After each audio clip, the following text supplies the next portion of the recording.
All right. Hi, Nicole. Hi, Claire. Great to see you today. Yeah, thanks for doing this. And hello to our Terms of Service listeners. I'm CNN Tech reporter Claire Duffy. And as you can see or probably hear if you're listening to this, we are recording today's episode from the back of a Waymo robotaxi. The idea of self-driving cars has long been symbolic of the future, but they're now very much a present-day reality, expanding to cities across the United States and the world. But if you've never been in one, the idea of riding in a car with no driver can feel daunting, and this technology raises questions about safety and the future of transportation. That's why I'm here today with Nicole Gable, Head of Business Development and Strategic Partnerships at Waymo. We're going to take you with us on a Waymo ride through San Francisco while we discuss the technology that makes these cars go, where you can expect to see Waymos showing up, and how the company works to keep passengers and pedestrians safe on the road. Nicole, thank you for being here. Yeah, thank you for joining me on the Waymo ride. This is so fun. Okay, so I'm going to put my seatbelt on. Yeah, and just got buckled up. Let's do it. So we just press start ride. Okay, here. yeah, so we just press start ride whenever you're ready to go. Right. Here we go. Heading to Alamo Square Park.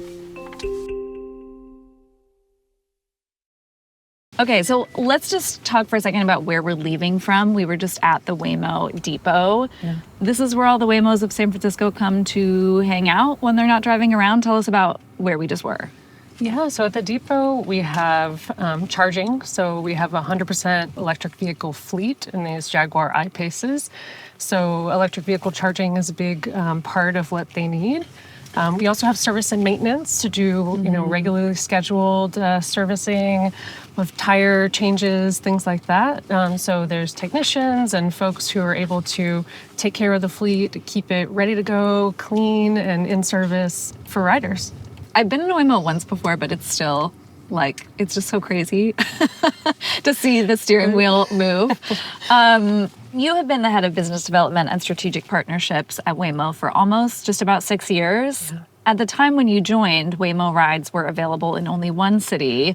Now you're in 10 and counting. What has it felt like to be at the center of this growth over the last 6 years? It's honestly been incredible. 2020 is when I joined Waymo. And yeah, like you said, we were just getting started. And, the questions we were asking ourselves at that time was, can this be deployed safely? Mm-hmm. And now fast forward, 5.5 years, and we just launched our 11th city today, actually. Oh, wow, Nashville, exciting. to the public. And, it's really more about, scale and how do we get it to more people and more places. That's what we're all about today. And you personally ride in Waymos how often? Literally every day. Okay. To work, just around? Yeah, I live in San Francisco, so I have the great privilege of being able to ride to the office, do errands, pick up groceries. There's a trunk back there that you can fit a lot in, even ride to the airport. Which has been really exciting, actually, to launch a service to and from the airports, starting with Phoenix Sky Harbor, now San Francisco, San Jose, and San Antonio is our latest. So how many Waymo vehicles are currently in service around the United States, Yeah, about 3,000 vehicles we have in service for riders. I want to talk a little bit about what we're seeing, what the car looks like, what you can control in here. So maybe we'll just start with the screen. Tell me a little bit about what we're seeing. Yep. So here on this screen, we're seeing kind of a visualization of what the car sees. Mm-hmm. So you can see all of these cars here in a little bit of traffic that we have here. You can see the Waymo vehicle stopped at our stoplight here. We indicated that stoplight is red. Can also have the car pull over. Okay, this is a question for me, actually. Yeah. Could you get it to stop if you needed to stop for some reason? Yep, you can get it to stop, and the Waymo vehicle will find the kind of first place to pull over safely. Pulling out into traffic. We've got to take our opportunity to pull out here in this traffic. And if you wanted to talk to rider support at any time, there's just one button away to be able to call support in case you wanted to talk to a human that's on the line. And you can use your music or whatever you want to listen to. So we actually have a partnership with Spotify. So you can connect in your own personal Spotify account. Okay. And then in addition to Spotify, even if you didn't have an account, you can choose from iHeartRadio channels, YouTube Music. And then here we can also change the view so you can see your okay. route on the map. Cool. It's crazy to see like the full scope of what the car is seeing. Like as a human driver, you wouldn't necessarily be paying attention to these cars that are way over there, but the car is sensing all of that, and that there's another Exactly. Waymo among them. We indicate the Waymos on there. What kind of data do you have on people that are using Waymos? Like how often are people riding in them? What are people using this service for? Yeah, a whole range of trips, really. Talked about commute. People take Waymo to and from their office, but also to and from public transit. If they're commuting further away. So BART here in San Francisco, Caltrain. We see it for everyday errands. This is like getting your kids to soccer practice type of thing. This is, groceries, picking up things from the store and going out. For myself, going out at night as a woman, sometimes it's really nice to get in a Waymo and to not have to worry about, being bothered or, that you're going to get home safely. Yeah. Are you going to be in a car with another person who Exactly. is going to be respectful and safe? Help us understand what's happening under the hood, here, that makes this possible. How does the car know how to drive? How does it know what's going on around it and the rules of the road? Yeah, so the Waymo Driver is what we call our fully autonomous driving system.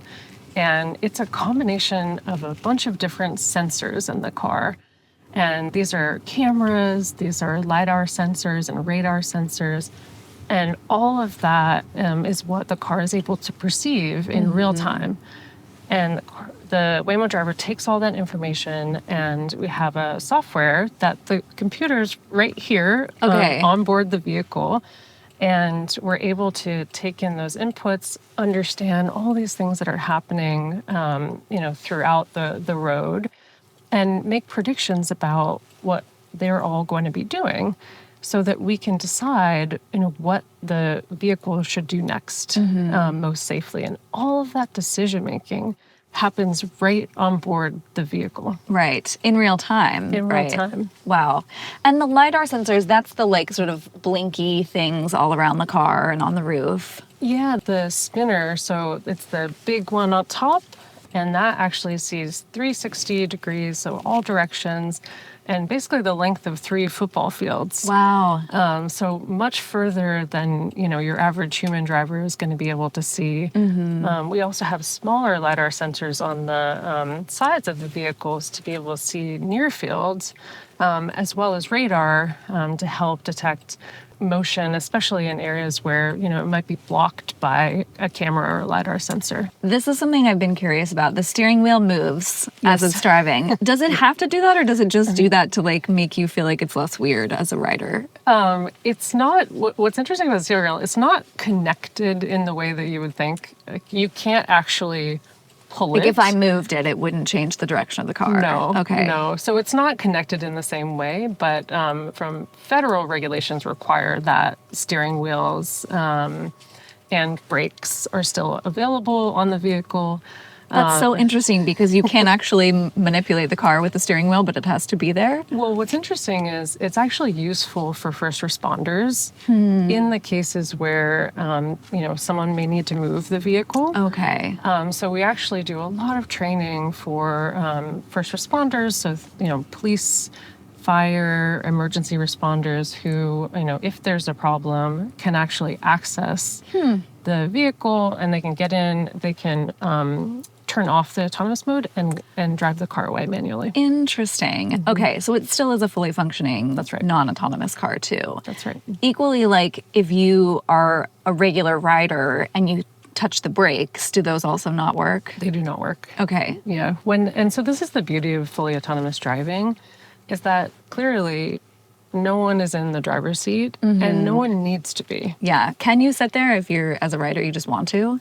Right now, no. We prohibit our riders from sitting in this seat. And it's also important for them to know that the Waymo driver has the control of the vehicle at all times. Are there cameras watching the passengers? Like, I'm wondering how you avoid people smoking or engaging in hanky-panky in the back of the car. Because I don't think you want to get in a car after that has happened. We do have cameras in the vehicle, and that is what they're there for, to make sure that riders are safe, to make sure that they are upholding the terms of service. So we do have those cameras on.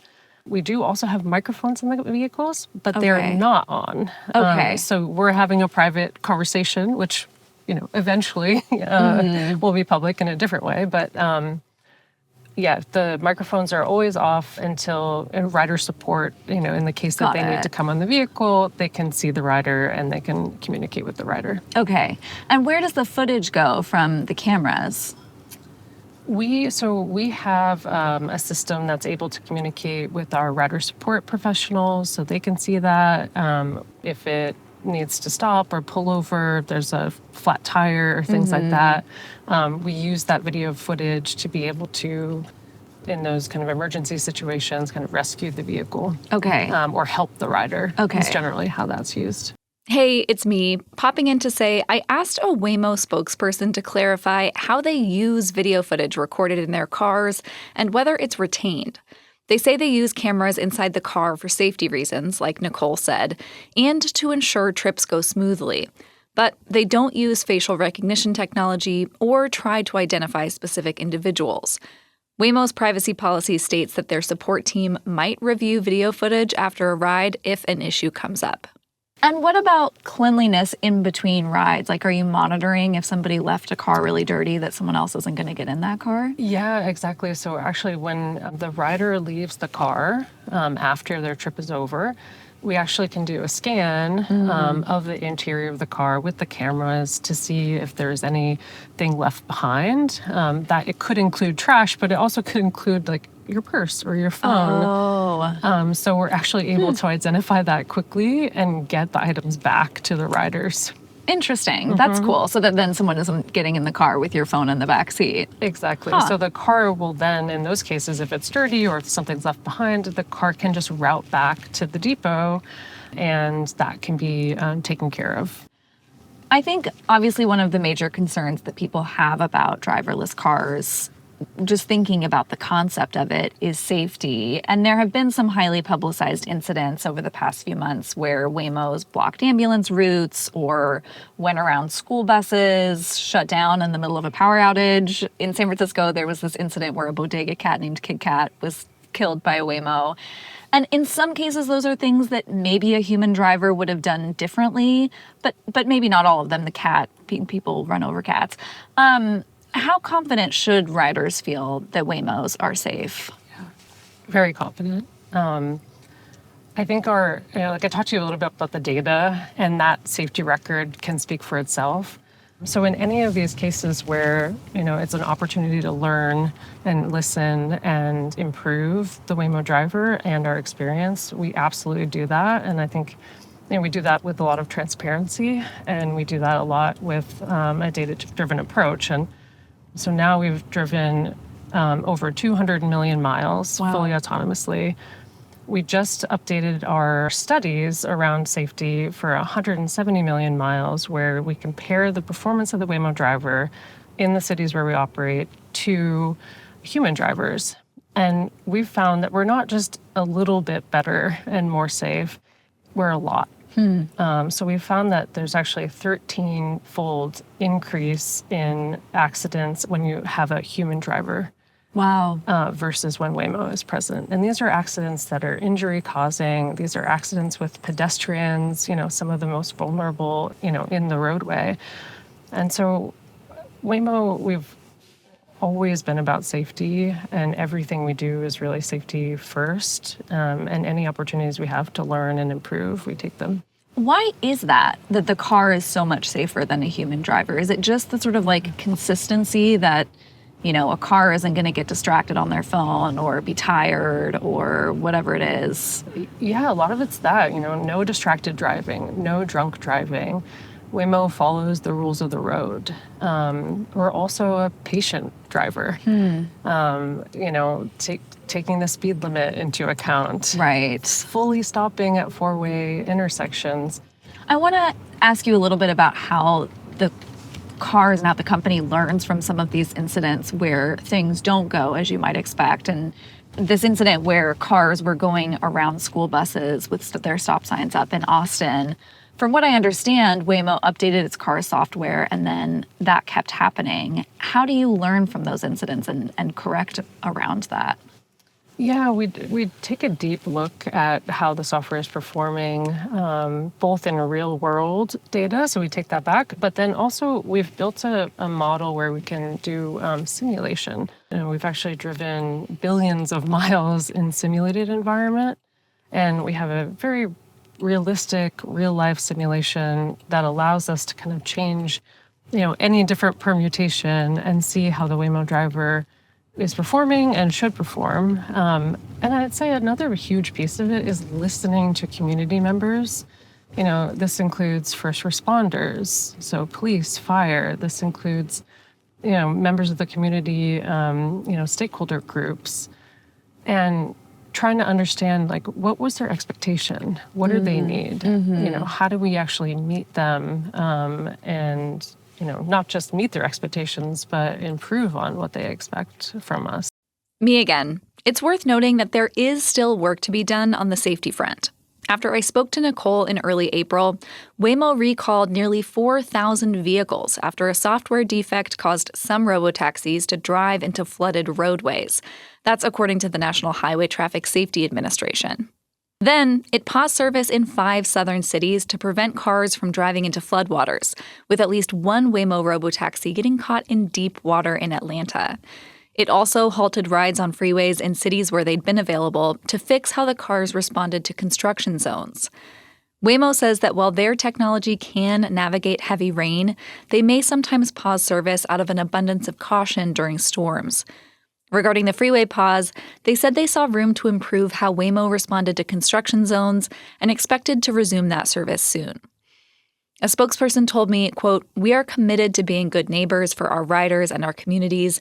As part of that commitment, we make proactive decisions, including temporarily pausing aspects of our service." What kind of testing has to happen before the Waymo can be out in public and accessible to riders? Yeah, so we actually have a very comprehensive safety framework, which we actually published to the public back in 2020. So folks can understand how comprehensively we look at safety, because it's not just the performance of the driver, it's the operations, it's the car itself. We look across many different forms of safety, and we benchmark ourselves across all of those different criteria. And only then, once we've deemed that there's a high enough performance relative to our high bar, that's when we're able to say, okay, this is ready to be in service to riders. And all of that gets tested on the employees of Waymo beforehand too. You're the guinea pigs. Yeah, we'll get in the cars beforehand, and so we wouldn't put something out in the public, obviously, that we wouldn't feel comfortable ourselves testing out. And we also test out new features, like user experience type things. Got it. So as of today, you're in 11 cities. That's Congratulations. Right. Thank you. And there are 24 more-ish that are coming soon. How far are you hoping to expand? This may sound a little bit odd, but it, to us, based on our safety record, feels like we have an imperative to get this life-saving technology out to more people in more places.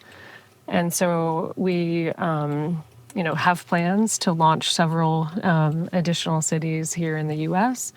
We've also just started to build out our operations internationally. So we have cars in Tokyo and in London. And yeah, we just think, with 1.3 million or so deaths that are caused by roadway accidents each and every year, there's kind of 40,000 of them just here in the U.S., that we really have an opportunity to save lives. Do you think that This is maybe a crazy question, but is there a world where roadway deaths are eliminated because of this technology? We think so. Yeah. When you expand to new cities, and I know that's key to your role, I imagine there are all kinds of new challenges in different places, whether it's sort of traffic patterns and behavior, like New York City, people walk into the street randomly all the time. In other cities, I imagine there are weather challenges. Talk to me a little bit about that challenge and how you have to think differently as you roll out in new places. Yeah, so the Waymo driver generalizes quite well to new places, when we kind of show up for the first time. And then what we'll try to do is understand, okay, well, what's so unique about this new place? Is it the weather? Is it the left-hand side driving Right. that we see in other parts of the Tokyo world and London and other parts of the world? So we'll then identify those things and kind of build those additional capabilities into the Waymo driver. And what's cool is it's just one driver. And we, in that one driver, drive millions of miles each and every week. That's more than you would drive in your whole lifetime. Right.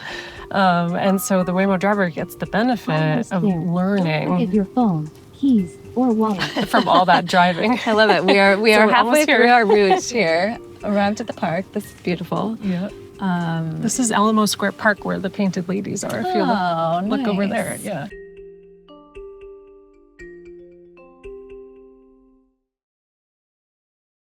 I imagine as you expand to new cities, one of the questions you get is what happens to the Uber and Lyft drivers that are working? What happens to the taxi drivers? Do they lose that work? How do you think about that? Over time, there'll be a shift for sure as you introduce more autonomous vehicles, into communities. But we also see it as an opportunity to expand ride-hailing in general, not just autonomous. I don't use my car at all anymore, right? Because ride-hailing service, particularly with Waymo, meets my needs to get around. And then additionally, these are cars that need cleaning, that need maintenance and servicing and, building out depots where they're parked and housed. And so, this is also creating jobs, rider support. So we think there's an expansion of jobs and kind of an evolution of driving jobs over time. Got it. We have seen in some cities some Waymo backlash, protesters vandalizing cars, people trying to disable sensors. What do you think is behind that? And how do you talk to those people to get them to embrace this technology?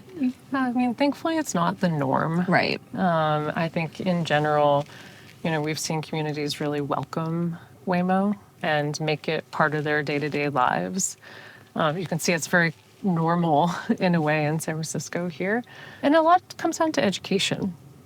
People who haven't seen something before or, maybe haven't had a great relationship with new technologies.